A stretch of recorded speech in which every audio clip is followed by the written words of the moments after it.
Assalamualaikum warahmatullahi wabarakatuh. Nama saya Randy Satria Aziz. Kali ini saya akan mempresentasikan hasil presentasi yang kelompok kami buat yang berjudul Anti Korupsi. Kelompok 4 terdiri dari 6 orang, yaitu pertama Putri Wahyu Ningrum, kedua saya sendiri Randy Satria Aziz, ketiga Nabila Putri Syahrani, keempat Syifa Azhara Ramadhani, kelima Mega Amelia Putri, dan keenam adalah Muhammad Zaki Fakhira Syafa. Pertama-tama saya akan menjelaskan apa itu yang dinamakan korupsi.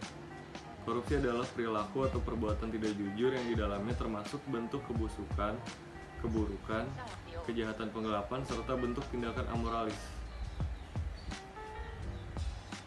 Lalu, apa saja bentuk-bentuk korupsi?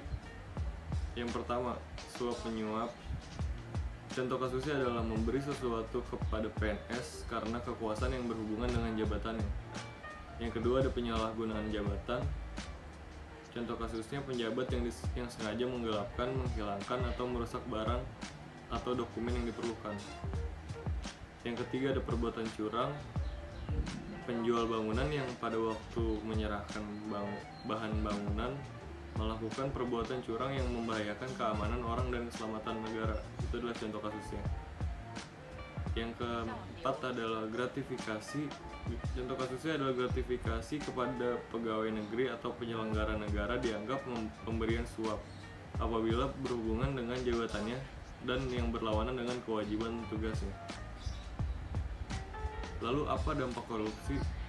Dampak korupsi terbagi menjadi dua, yaitu yang pertama adalah dampak pada tatanan ekonomi mikro,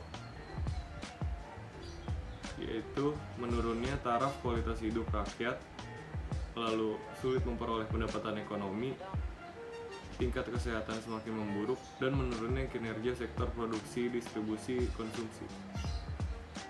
Lalu ada juga yang namanya dampak pada tatanan ekonomi makro, yaitu merosotnya pertumbuhan ekonomi nasional, tingginya tingkat inflasi, rendahnya kinerja investasi nasional, merosotnya nilai tukar rupiah, dan rendahnya kinerja perbankan nasional. Selanjutnya, pemberantasan korupsi. Pemberantasan korupsi adalah serangkaian tindakan untuk mencegah dan memberantas TPK. TPK adalah tindakan pidana korupsi melalui upaya koordinasi, supervise, monitor, penyelidikan, penyidikan, penuntunan dan pemeriksaan di sidang pengadilan, dan peran serta masyarakat. Selanjutnya, prinsip anti korupsi. Pertama, akuntabilitas. Akuntabilitas adalah kesesuaian antara aturan dan pelaksanaan kinerja.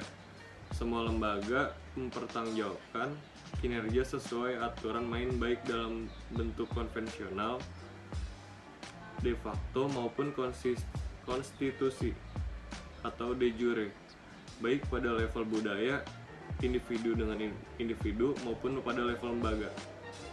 Yang kedua, ada transparansi. Prinsip transparansi penting karena pemberantasan korupsi dimulai dari transparansi dan mengharuskan semua proses kebijakan dilakukan secara terbuka sehingga segala bentuk penyimpangan dapat diketahui oleh publik. Transparansi mengacu pada keterbukaan dan kejujuran untuk saling menjunjung tinggi kepercayaan atau trust. Yang ketiga, ada fairness. Prinsip fairness atau kewajaran ini ditunjukkan untuk mencegah terjadinya manipulasi atau ketidakwajaran dalam penganggaran, baik dalam bentuk markup maupun ketidakwajaran dalam bentuk lainnya. Sifat-sifat prinsip ketidakwajaran ini terdiri dari 5 hal penting. Yang pertama adalah komprehensif dan disiplin, fleksibilitas, terprediksi, kejujuran, dan informatif. Yang keempat ada kebijakan. Kebijakan ini berperan untuk mengatur tata interaksi agar tidak terjadi penyimpangan yang dapat merugikan negara dan masyarakat. Aspek-aspek kebijakan terdiri dari isi kebijakan, pembuatan kebijakan, pelaksana kebijakan, kultur kebijakan. Kebijakan anti korupsi akan efektif apabila di dalamnya terkandung unsur-unsur yang terkait dengan persoalan korupsi dan kualitas dari isi kebijakan tergantung pada kualitas dan integrasi pembuatnya. Yang kelima, ada kontrol kebijakan. Kontrol kebijakan merupakan upaya agar kebijakan yang dibuat betul-betul efektif dan mengeliminasi semua bentuk korupsi. Bentuk kontrol kebijakan berupa partisipasi, evolusi, dan reformasi. Selanjutnya, ada nilai-nilai anti korupsi. Yang pertama adalah kejujuran. Jujur yang dapat didefinisikan sebagai sebuah tindakan maupun ucapan yang lurus, tidak berbohong dan tidak curang. Jujur inilah merupakan salah satu nilai yang paling utama dalam anti korupsi. Karena tanpa kejujuran seseorang tidak akan mendapat kepercayaan dalam berbagai hal, termasuk dalam kehidupan sosialnya. Yang kedua, kepedulian. Arti kata peduli adalah mengindahkan, memperhatikan, dan menghiraukan. Rasa kepedulian dapat dilakukan terhadap lingkungan sekitar dan berbagai hal yang berkembang di dalamnya. Yang ketiga adalah kemandirian.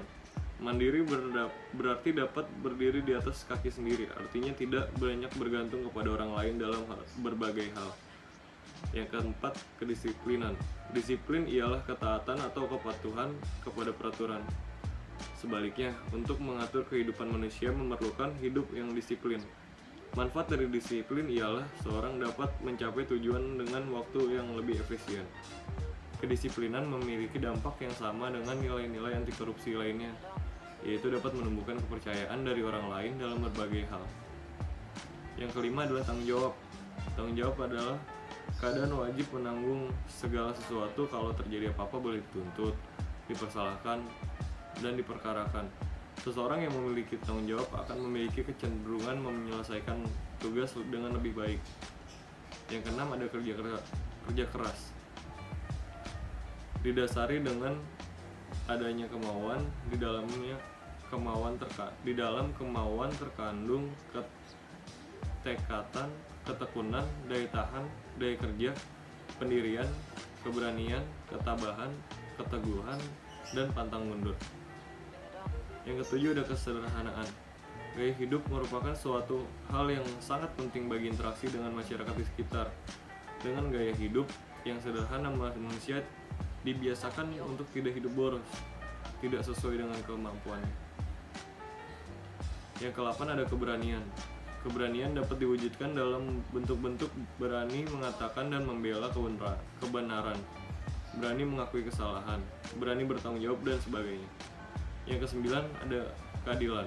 Keadilan adalah penilaian dengan memberikan kepada siapapun sesuai dengan apa yang menjadi haknya, yakni dengan bertindak proporsional dan tidak melanggar hukum.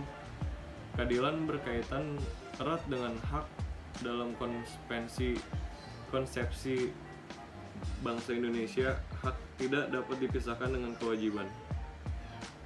Demikian presentasi yang saya bisa sampaikan. Mohon maaf jika ada salah-salah kata. Wabillahi taufiq wal hidayah. Assalamualaikum warahmatullahi wabarakatuh.